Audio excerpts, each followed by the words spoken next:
blue. කහ කහ කියන්නේ කිරෝ. ජපන් ඉංග්‍රීසි භාෂාවෙන් නම් කියන්නේ yellow. කොළ කියන්නේ මිදුරි. ඉංග්‍රීසි භාෂාවෙන් නම් කියන්නේ green.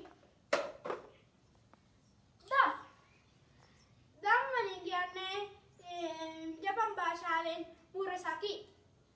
ඉංග්‍රීසි භාෂාවෙන් නම් කියන්නේ purple. සුදු කියන්නේ ජපන් භාෂාවෙන් shiro. ඉංග්‍රීසි භාෂාවෙන් නම් කියන්නේ white. කළු කියන්නේ කුරෝ. කියන්නේ ජපන් භාෂාවෙන් කියන්නේ ඉංග්‍රීසි භාෂාවෙන් කියන්නේ black. අන්තිම එක දුඹුරු කියන්නේ ජපන් භාෂාවෙන් චෛරෝ. ඉංග්‍රීසි භාෂාවෙන් කියන්නේ brown. දැන් හැමෝටම සුබ දවසක්.